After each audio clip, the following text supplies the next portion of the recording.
Appreciate you making the time to join so many calls with me. We're going to do a few minutes of updates at the top before turning things over to Kris Anderson and Georgia to present on their program design.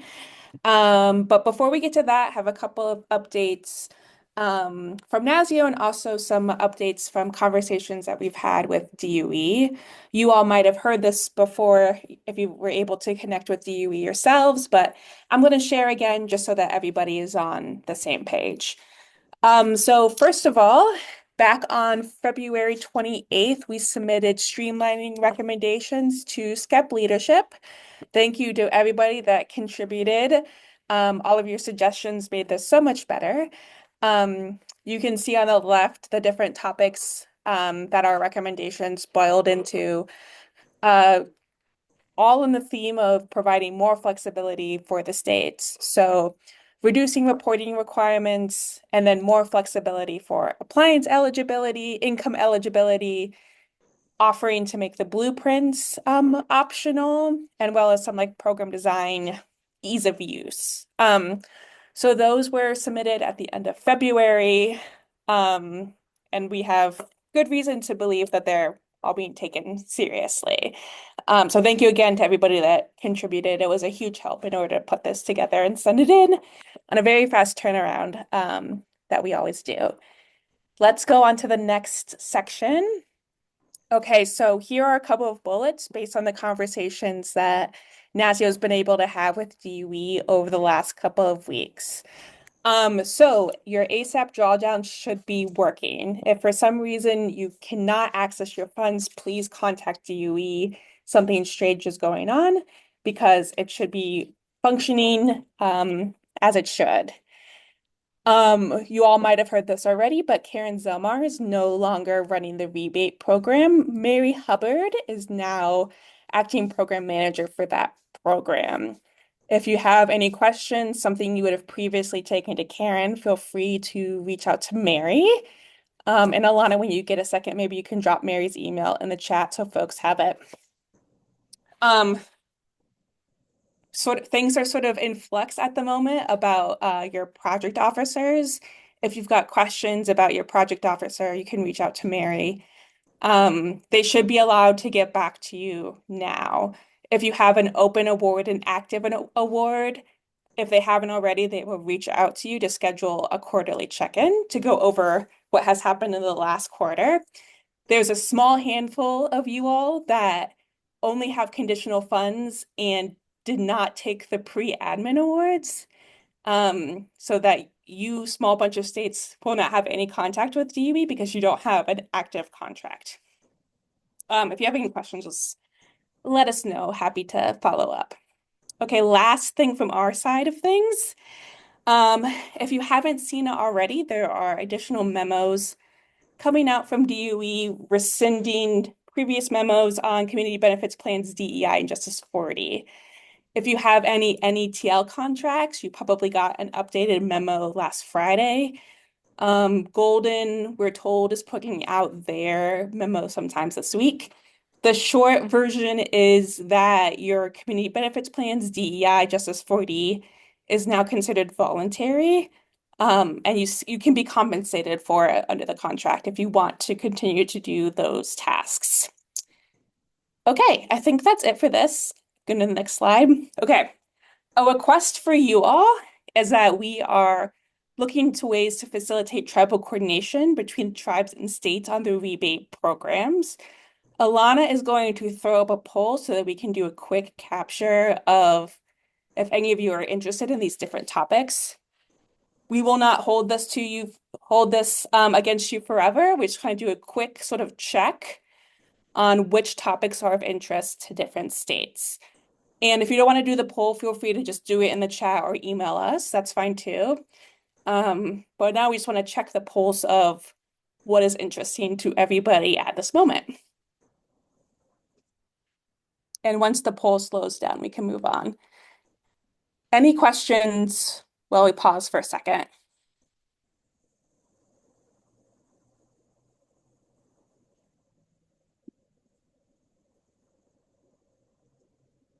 Okay.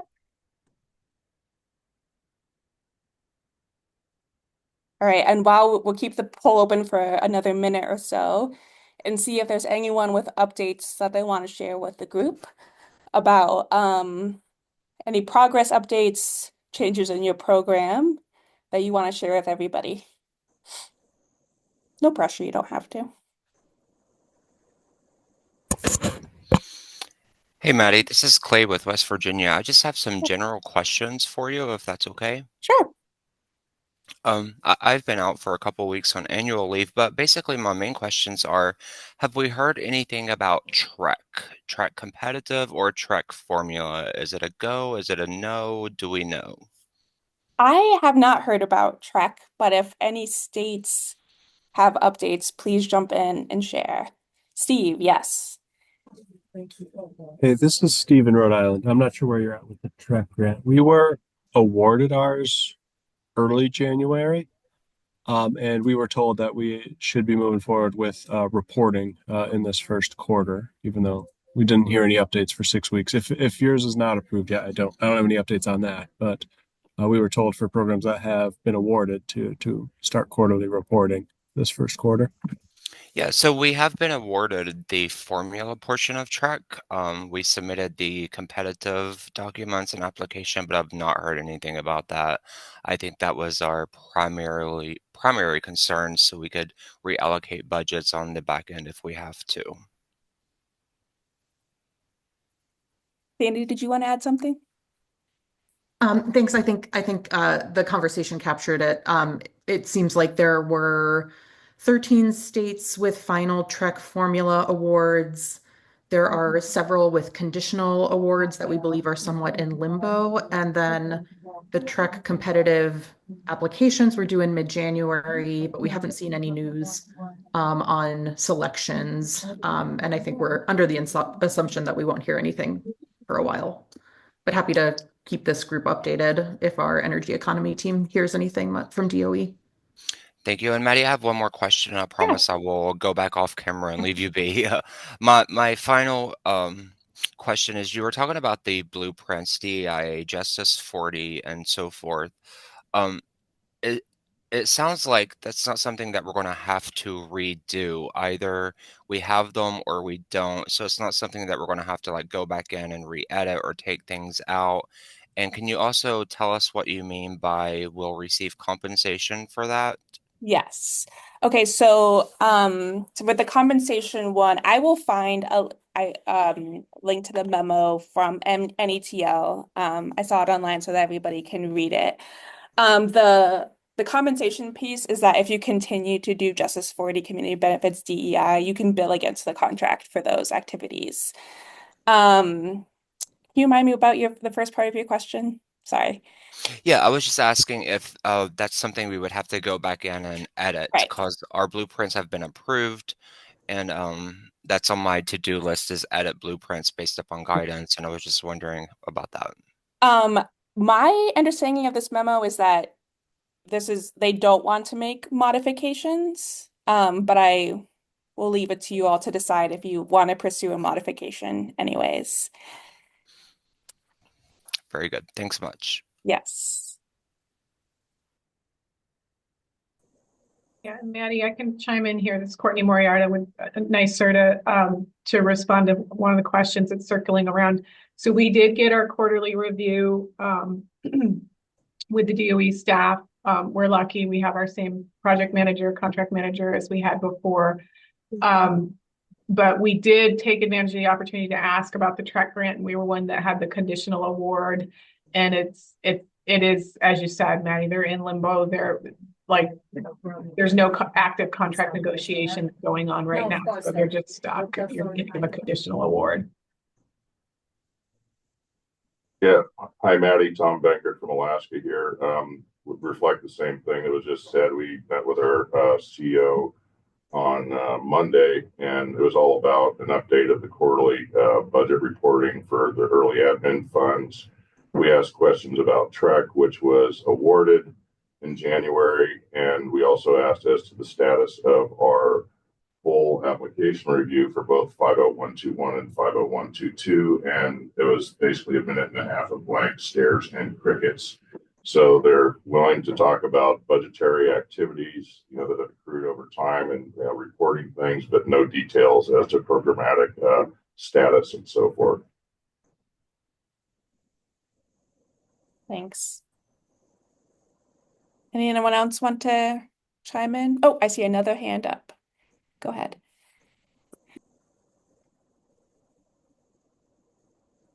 Hi, Maddie. This is Jenny Maestas from New Mexico. So a couple of questions just to follow up on what everybody else is asking. In regards to the blueprints and the EJ40 TEI, you said they were voluntary. So if a state has not submitted their blueprints, we can exclude the community benefits plan of those blueprints, or is that still a requirement minus the EJ40 DEI stuff? If you haven't done your blueprints yet. For one of our programs, we still haven't launched. So this memo covers the community benefits plans only. I'm not sure yet where DUE will come out on all of the other blueprint materials. We recommended that they all be made optional. But I'm not sure yet how that's going to play out. I know that we weren't the only ones submitting feedback to DOE. Hopefully we're all aligned in terms of flexibility, but I'm honestly not sure yet what will happen with the other blueprints. Okay, and to follow on also what Alaska had just mentioned, we met with our project officer regarding reporting. And that's all we talked about. We obviously had a lot of questions as well from a programmatic perspective, but they weren't able to help us a whole lot with that. So that being said, are project officers allowed to open the channels of communications outside of reporting? I can only speak to the rebate programs, but I don't think that they are. I think they've been told it has to be monitoring, reporting, anything to do with blueprints or program design or the applications is still off limits. And my understanding is because they're sort of like looking over the ALRD again. And they don't want to get ahead of any new guidance that they might put out. Yeah, Maddie, that Tom Beckert again from Alaska. We found that to be the same case with our SCP funding and with our CPRG grants and other grants as well. That basically they're not going to speak about any details until they are ready. But it's all budgetary reporting tasks. Speaking of which, as we're going through the optional community benefits plan, which is good. We've been holding back on that, even clawed back on some of our IT system development where we had the shape file mapping for the Justice 40 communities based on zip code. We relabeled that as GIS mapping to be used for other purposes, just to make sure we didn't get clawed back. But I'm now thinking about all of the contractor incentive monies that I put into my proposed budgets, and I have no idea what's going to happen there. I guess we just wait till we can have that conversation with our CO. Because I got like hundreds of thousands of dollars in incentives set aside for that purpose, and I'm just really unsure as how to move forward on that. Yeah. If I'm remembering correctly, the incentives were part of the legislation, but how it actually gets deployed might still be open for debate. Okay. Thank you. Just thought I'd put that out there. Yeah. Thanks. Appreciate it. Sure. Jody? I just wanted to add what my program officer said, which is that they're open to talking about business as usual matters. So it's not exactly just reporting. She specifically said that we can talk to her about subrecipients and subrecipient budgets because that's part of our already approved application. So anything that is, I think it's a little harder than saying this, but she said anything part of the already approved application they can talk about. But when I asked specific questions from the program requirements, she did decline to answer those questions. But there's openness to receiving the questions in writing, at least from our Northeast project officer, whether she can answer them now or not. But nothing about like milestones in further budget period kind of things. So that's what we were told. And I will say that the rebates team does seem to be doing great about collecting what all of you are saying and what NASEO is saying and taking it to leadership about what is needed. So more questions, if you want to ask them, even if we don't get an answer, I still think it's helpful because it informs many layers of leadership about what states are asking at the moment. And then Maddie, I was just going to ask if you heard anything more about the non-firings. I just anecdotes from folks that I know have got calls on Friday saying you are back, but you are on administrative leave. And again, please don't take this as official. These are just friends and colleagues who are giving me updates about what was going on. So still very much TBD if they will be put back on what they were doing before. For now, they're still on administrative leave. Thank you. That's helpful. Yeah. Miriam? Hi, I don't want to, sorry, I'm on both my phone and computer, so I don't want to beat a dead horse here, but just to make sure we understand, the memo that you referenced, we did not receive it directly, but other programs that are DOE funded got it, and it's sort of specifically at the beginning mentions funding agreements issued by the DOE NETL, the National Energy Technology Laboratory. Is NASEO interpreting then that the sort of second half of the memo is applicable to the home energy rebate programs?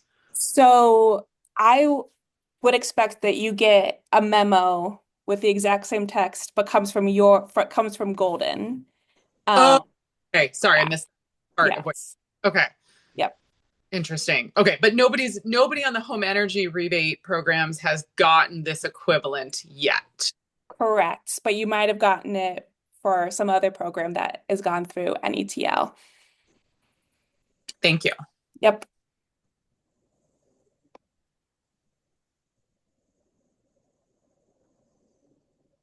Haja, yes, please go ahead. Yeah, I'm seeing some people saying that they did not receive any memo.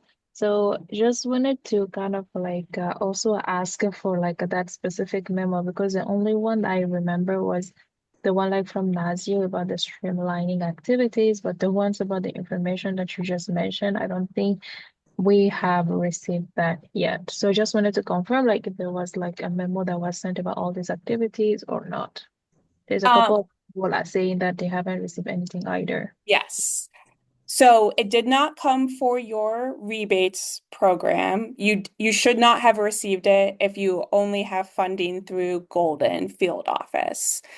If you have funding through NETL, then you should have received it. But if it's through Golden, it is still coming. And I can find a copy and drop it in the chat so folks get a little preview of what is coming their way. But it is perfectly fine if you haven't received it yet. It'll just be coming via a different avenue.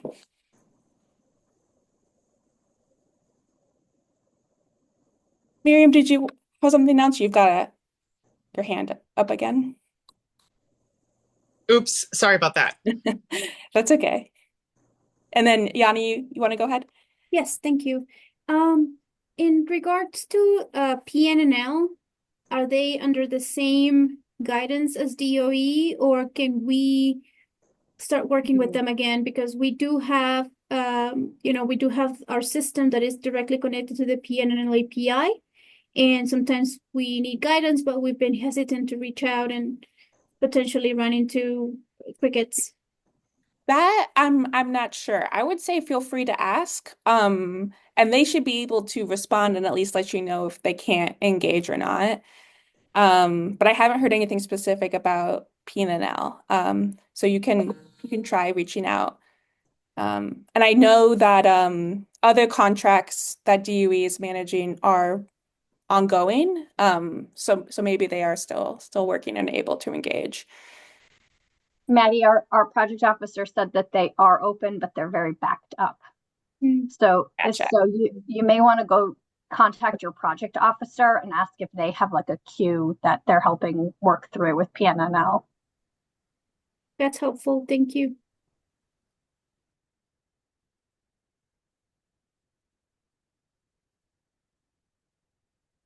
All right, feel free to keep adding your questions into the chat, but for now, let's transition to Kris.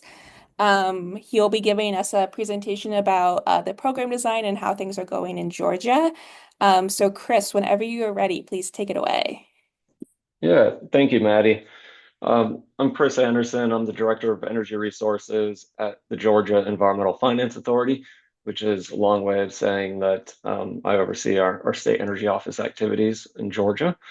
So I'm going to give a little bit of update on what our process has looked like on the home energy rebate program and kind of where we're at today and what some of our next steps are.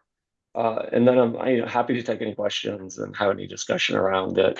And hopefully we'll be able to highlight some of our, kind of what we've learned so far and what some of the challenges and opportunities have been. So with that, next slide, please. So I want to go over a little bit of a timeline of how we got to where we are at the moment. So we really going all the way back to a little over a year ago, decided that we wanted to move on this pretty quickly. And so last fall into the early winter, we really, or I guess fall of 23 into early winter 24, we moved quickly to put out an RFQ to find someone to help us plan the program, work with us to help plan, and then also hopefully to become our implementer if the planning process went well. And so we moved on that pretty quickly, and we were able to get to a point by just over a year ago where we were able to apply for the early admin dollars, but then also get our planner and implementer on board and under contract. I think we got that done during the NASEO conference in February of 24. And from that point on, we really jumped both feet into the planning process on the program and decided that we would do everything we could to get our applications in quickly and work through the blueprint process and hopefully stand up the program before the end of calendar year 2024. So we worked quickly through the application process and got those in, I think, late March or early April of 2024. And then moved into the spring where we really started engaging stakeholders more deeply. We held a number of stakeholder activities, both in person and virtually, with a range of stakeholders around the state to get feedback. We started working on the blueprints and got through all of the blueprints, except for, of course, the market transformation blueprint, and got those submitted by around early July of last summer. And so we were able to, I think, establish pretty quickly kind of the direction that we wanted to move in and the overarching themes and goals of how we wanted to structure the program.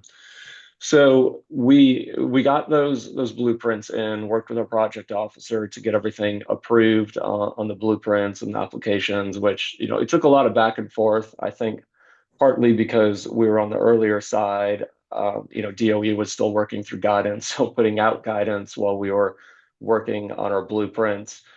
So we had a lot of back and forth, but finally got to the point where we had our applications and blueprints approved by about mid-fall of this past fall.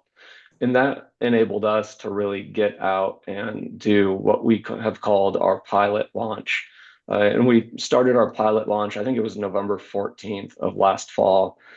And really, like we called it a pilot, but I think it was a little bit broader than what you might consider a pilot. I kind of call it more of a soft launch. But I'll get more into the details of it. But we were able to open up a pilot on both the HEEHR program and the HEEHR program because we submitted our applications and blueprints for both programs right around, essentially on the same track at the same time over the course of last year. And so we launched our HEEHR and our HEEHR program mid-November. We've been piloting that or operating the soft launch for the past few months with the eye of moving towards a full program launch by the end of this winter or early spring. And I'll get more into kind of what the next steps look like and what's to come, because our pilot launch didn't include all aspects of of HEEHR and HEEHR. It included HEEHR and HEEHR, but not everything that it could. So obviously we've worked through the various federal side challenges that everybody else has been working through over the past 2 months, and that put up some hurdles in the path, but I wouldn't say complete roadblocks. We've been able to navigate that for the most part. And so now we're at the point where we are looking towards essentially ending or phasing out the pilot and moving into more of a full program launch by the end of this month and into early April. And I'll discuss more what that looks like. So next slide. So one thing I did want to hit on is early on in the process, we really wanted to look at what our overall program goals are. And I think one of the reasons we really wanted to dig into this and kind of establish our North Stars for the program is that for us, this is a totally new program. We don't have an existing statewide energy efficiency program in the state of Georgia.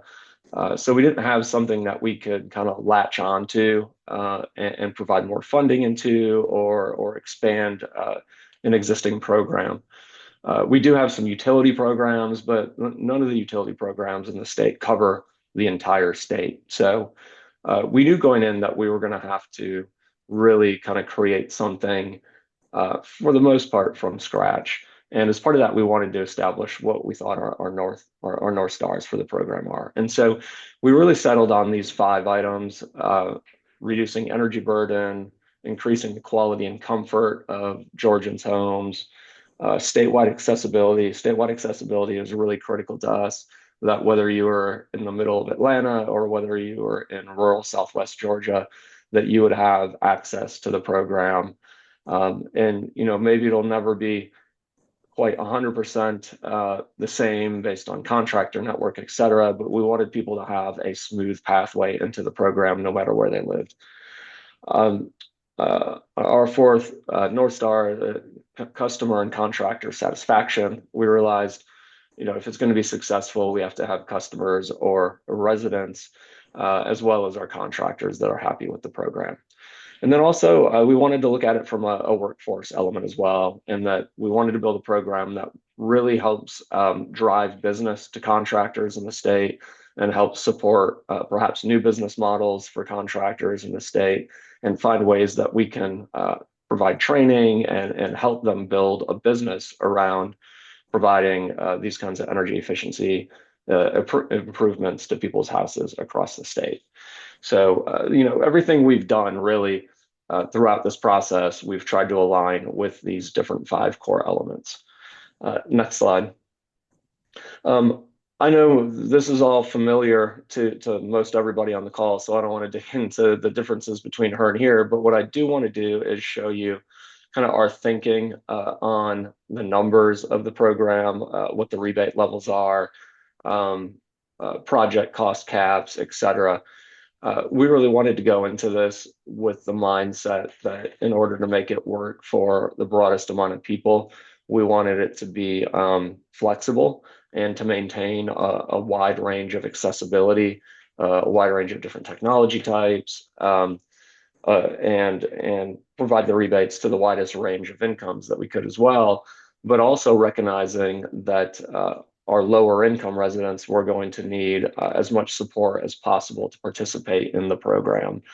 And so on the HEEHR side, we really worked hard to look at what project costs could be in order to hit these savings targets. And we worked with our implementer to really deep dive into what types of technologies would work in Georgia homes in order to achieve a minimum 20%, 35% savings threshold, what those types of what those project costs would look like, and then find a way to enable covering more of the cost than the base level amounts that are in the guidance. You know, the 80% project cap, I think, and then I forget the exact dollar max rebates, but we wanted to go above and beyond that to help support our residents that are at and below that 80% AMI.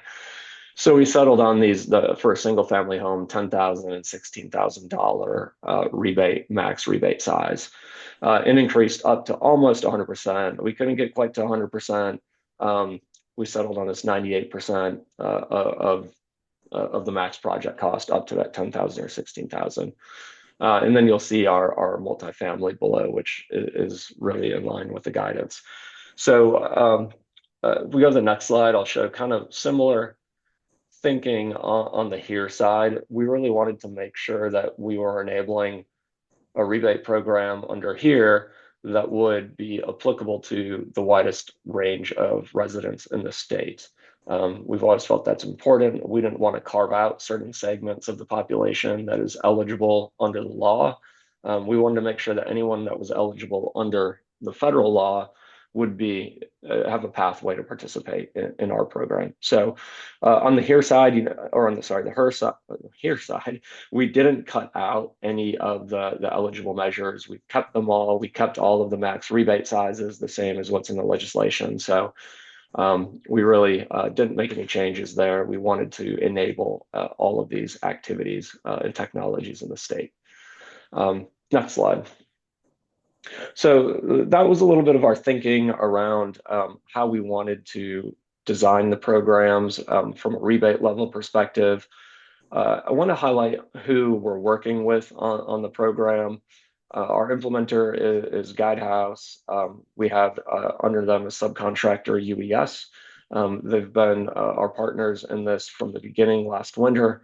And you know, since we're talking among states here, I want to make sure folks have an understanding of what platforms we're using and whatnot.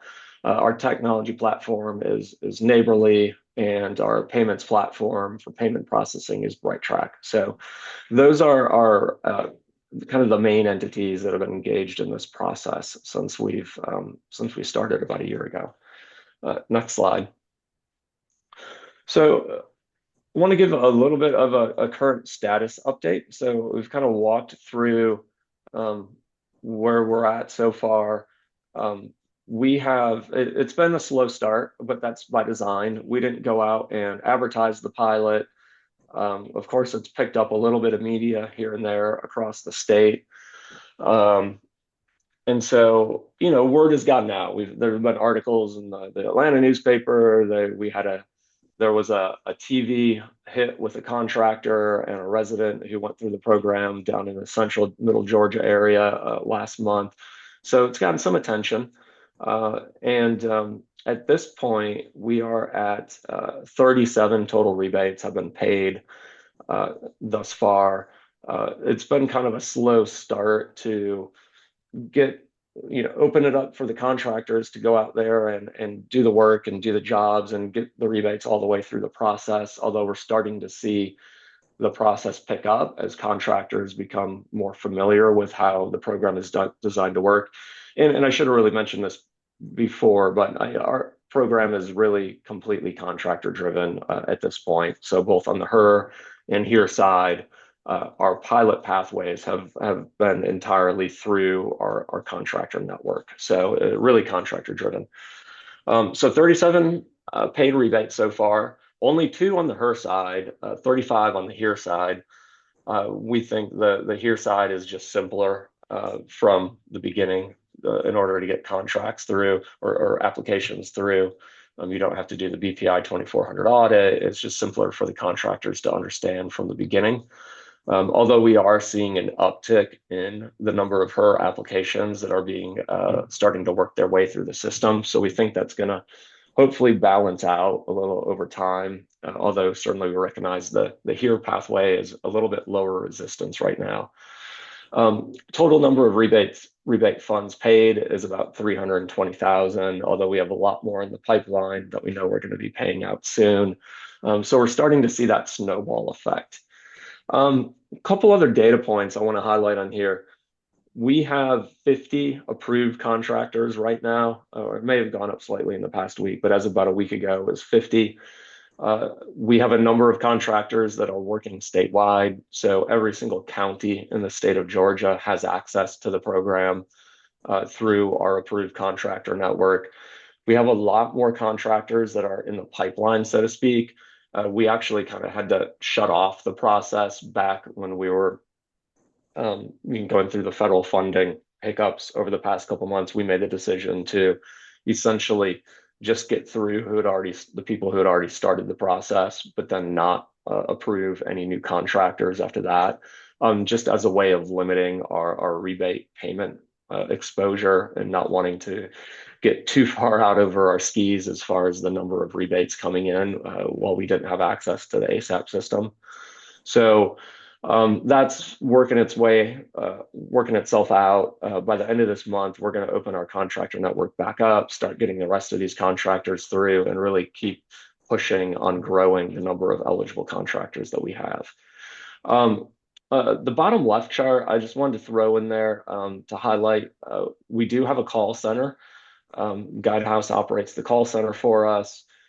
We opened that back up at the start of the pilot in November, and you can see the data points for each of the past 4.5 months. And you can see the number of calls, both inbound and outbound. Green is inbound, blue is outbound. And you can see those calls sort of just kind of trickle up over the past few months as more people have found out about the program, more contractors have been enrolled in the network. So we're seeing that grow, and the data in here is really only through the first week of March or so. So I'm sure for March, we'll see that continued growth in the calls that are going to our call center. So we're really excited about that. Next slide.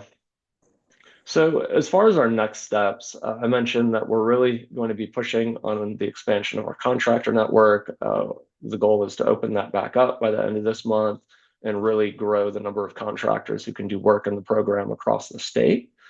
We will be adding new program channels as well. As I mentioned, the pilot is purely contractor driven on both HEEHR and HEEHR. We'll be adding DIY hopefully by the end of this month. We're doing the user acceptance testing on that platform within Neighborly right now. We are also working towards multifamily retail and a midstream option as well with distributors. Although we're expecting multifamily retail and midstream to come later in the spring. I'm sure as many of you know, there's still some issues I think that need to be worked out on the retail side. And we've been having good conversations with multifamily developers, but still some work to do there as well as on the distribution side. We do have a marketing vendor under contract, although we paused that work over the past couple months due to the just concerns from the federal side, but we are starting to re-engage right now as far as our plan for both paid and earned media. So more to come on that, but I expect later in the spring, we'll actually start doing some paid media and really putting word out about the availability of the program. And then also, we're intending to do much more community engagement and support now that we're moving into a more full program launch. So getting out and being part of events, working with partners who can help us promote the program. We have a plan in the works to engage some of our community action agencies to help operate as essentially like enrollment assistance for people who need extra help to enroll in the program. So we've got a number of things there that we've been working on in the background that we hope to start rolling out this spring now that we've kind of got our feet wet and we have access to our funds again, of course. So we're looking forward to starting to move the ball forward on those and officially opening up those other channels later this spring. So that's really kind of where we're at this point. I think we've learned a lot about working with contractors and trying to get them into the program. We are still working through processes on how we're engaging with our residents and escalating and handling certain types of issues that arise. We're still working through on our side with our platform and how we want to put some of our program or program management tools in place for how we're overseeing the program. So there's still a lot that we're learning and a lot that I think is going to evolve and improve and change over time.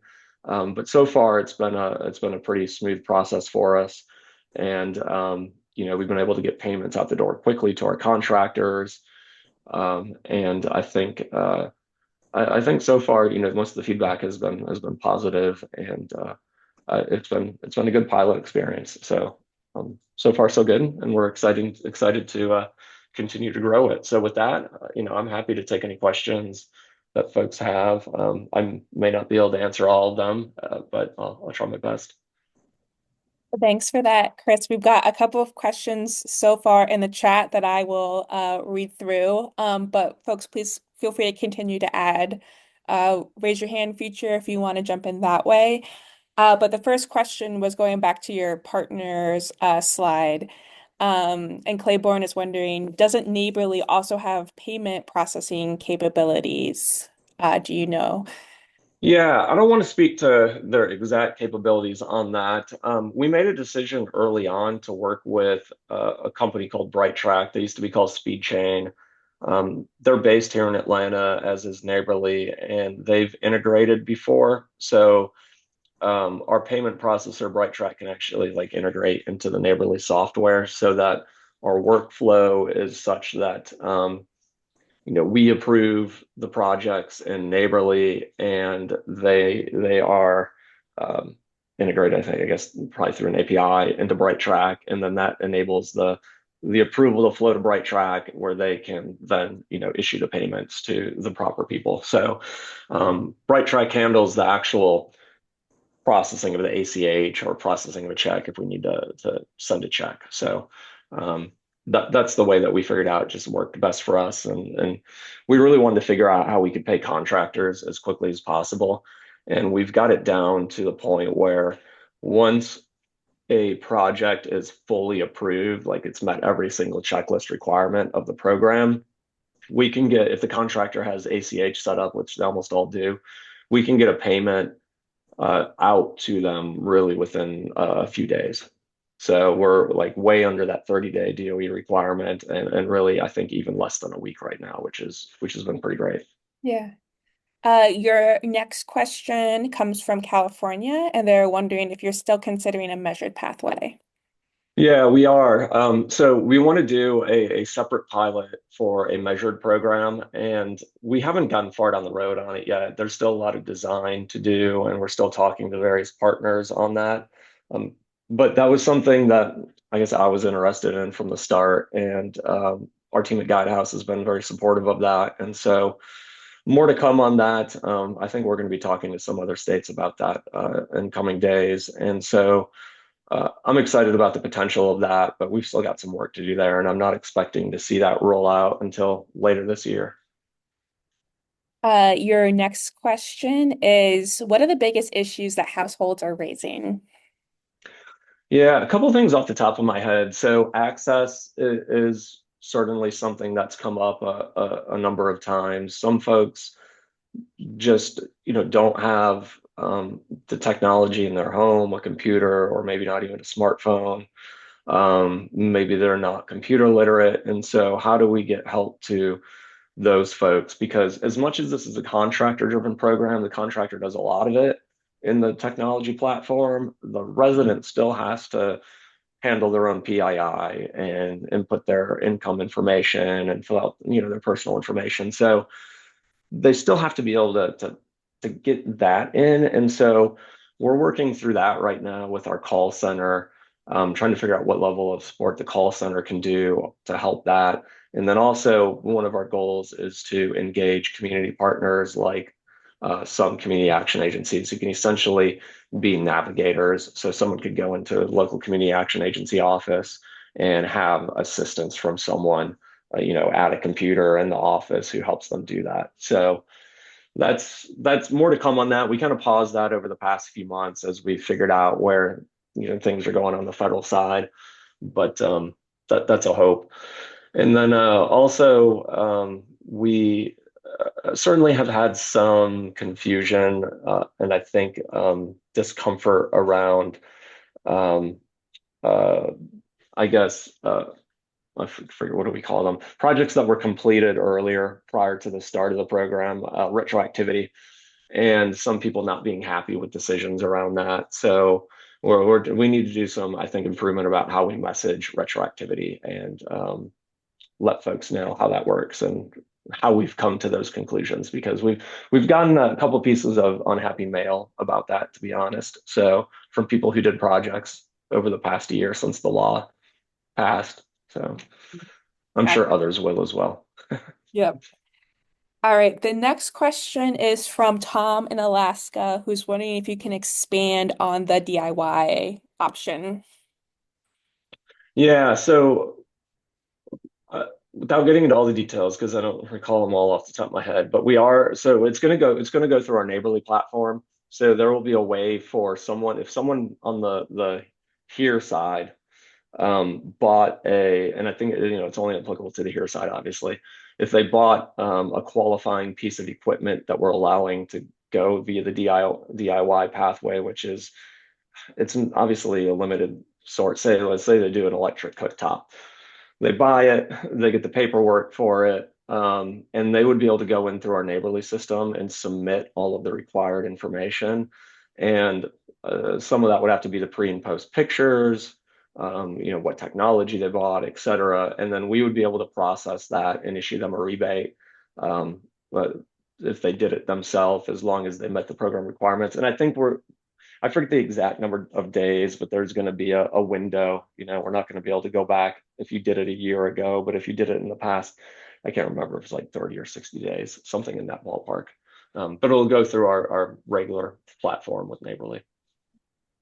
All right, the next several questions are about your workforce. The first one is from Bettina, who's wondering, did you make any significant decisions around contractor qualifications, and are you planning on connecting this program with Trek in the future? Yeah, well, our Trek award is conditionally approved, with the condition being that we can't actually spend any money yet. So, even though we submitted that application over a year ago, I guess that's the way it went. So we'll see if we actually get those funds. But we wanted to integrate Trek. So if we do get it, our goal is to integrate those dollars into training contractors for the program. And we've got some ideas on how we're going to do that, who our partners could be, et cetera. But we'll see. As far as the workforce goes, though, something's worked out pretty well about our process, where, as I mentioned, our implementers guidehouse and their subcontractor is a company called UES. UES was already managing Georgia Power's residential energy efficiency program in the state. And so they had already built out a pretty robust contractor network under Georgia Power. And so we started working with Georgia Power and UES pretty early. And for the most part, we took their contractor requirements and put them into place in our program, because they have really good contractor requirements in place and they've got a lot of really good contractors. And so we targeted those folks early on. They're already used to working in a formal energy efficiency program. They've already met certain standards, high standards. And so we've been able to poach most of those with their full blessing in our program so far. So, that makes the background checks, the business licenses, the BPI certifications, all of that, it makes it a lot easier. So that's been successful. As we continue to grow the number of contractors, it'll be interesting to see how much more work we have to do to help those contractors navigate the system. But we've been very proactive about going after Georgia Power contractors, and then also some of our EM or co-ops as well, and trying to target their approved contractors as well. Yeah. So that was a strategic decision early on, and our utilities have been very supportive of us doing that. Yeah.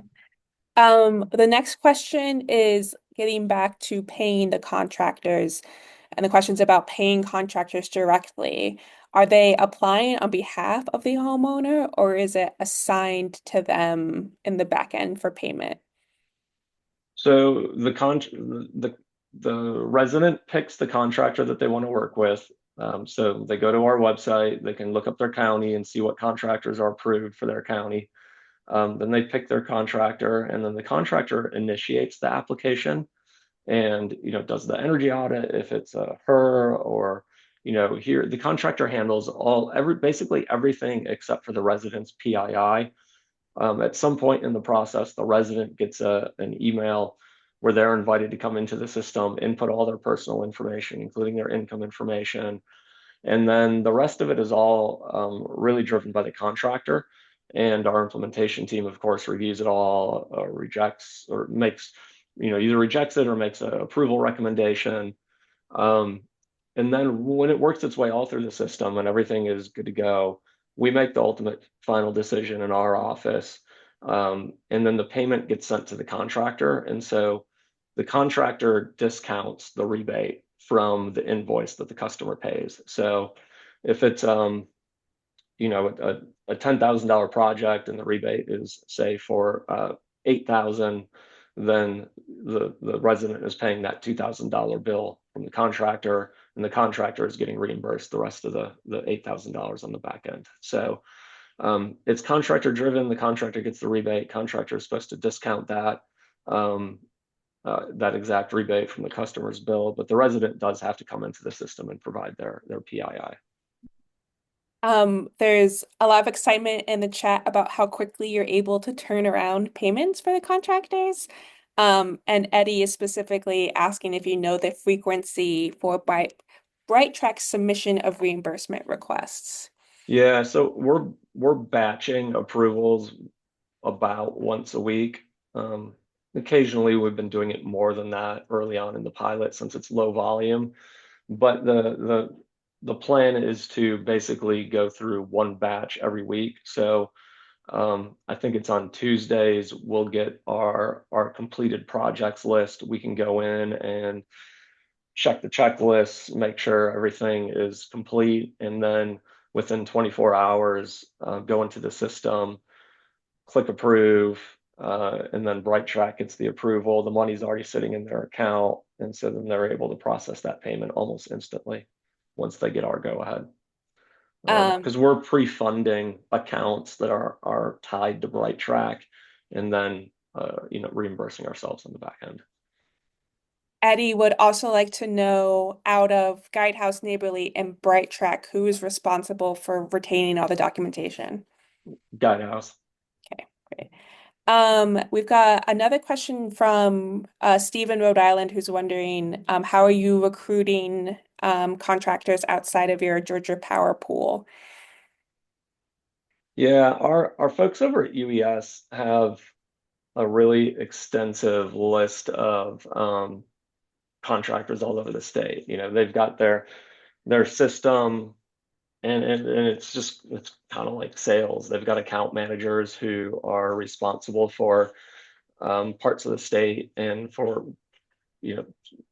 certain parts of this contractor list, and they go out and they do meetings with contractors. They bring coffee and donuts in the morning and tell them about the program and all that kind of stuff. And that's been a big help. So they've got those folks who know the lay of the land across Georgia because they've already been recruiting into the Georgia Power network, and so they've got all that data on all the contractors across the state, and are parsing through it and doing that outreach. And it's very personalized. It's pretty high touch. Another workforce question is, have you experienced the need for any kind of bridge financing that the contractors have needed before the rebates are paid out? So not bridge financing for the contractors yet. I could see that becoming more of an issue. I've heard that could become an issue, especially when we start working for smaller contractors. We've been more concerned about trying to find gap financing for residents, and seeing what we can do to help connect dots there. But from the contractor side, no, it hasn't been an issue yet, at least that I know of. Maybe some of our field folks who are out there talking to them have heard that a little here and there, but that hasn't risen to our level yet as being a significant concern. And I guess there is maybe one more on contractors. And they're asking for clarification on what you mean by contractor-driven program. Are you talking about the marketing, or is there more in your definition of contractor-driven? Um, Marketing is part of it in the outreach. We're expecting contractors are going to do some of their own marketing, and we know some have. We've seen it, and we have an approval process for that.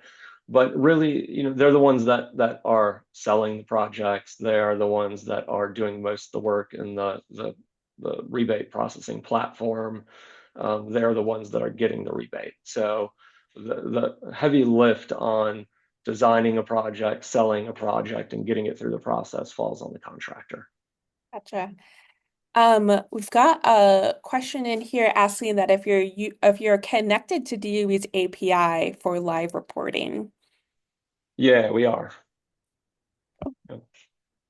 Another question is if you've had to deal with any returns yet. Not yet. Not that I know of, at least. Great. Yeah. Let's see. Another question is, are your contractors using the QIT for reporting? And Yanni, you might need to jump in because I'm not sure about QIT unless The quality install tool that was developed by DOE, by PNNL.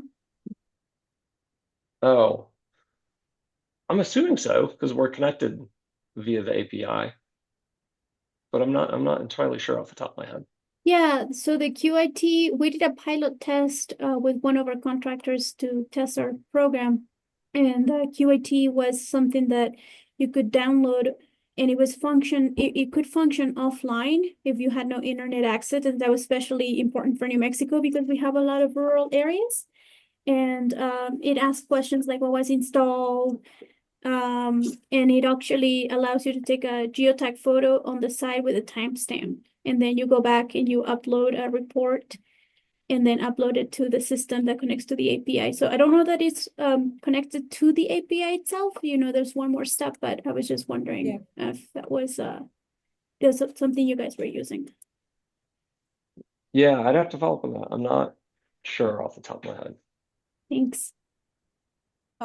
We've got a couple minutes left, so maybe this will be the last question, but are you working with any retailers to connect to the API? Yeah, we've had a lot of conversations with the retailers. The two big box ones, some of the manufacturers that sell direct to consumer. We've had a lot of conversations. We've had standing calls with Lowe's, standing calls with Home Depot for a while. There's still more that needs to be done there. So I'm hopeful that we can get to a point of having a good retail program, but there's more that needs to be done there, and I think more that needs to be done on the DOE side as well as the retail side. So more to come on that. But they've been really willing partners so far. We've had a lot of great conversations. It's just getting business systems and policies in alignment with DOE requirements, I think is still a bit of a hurdle. Yep. All right, we are almost out of time. Thank you for all the great questions, and Kris for taking time to answer them and presenting. Thank you. We will see you all again in a month from now. And then hopefully I will see you in between at all of our regional meetings. But I think that's it for today. Thank you everybody for spending another hour with us, and have a great rest of your afternoon.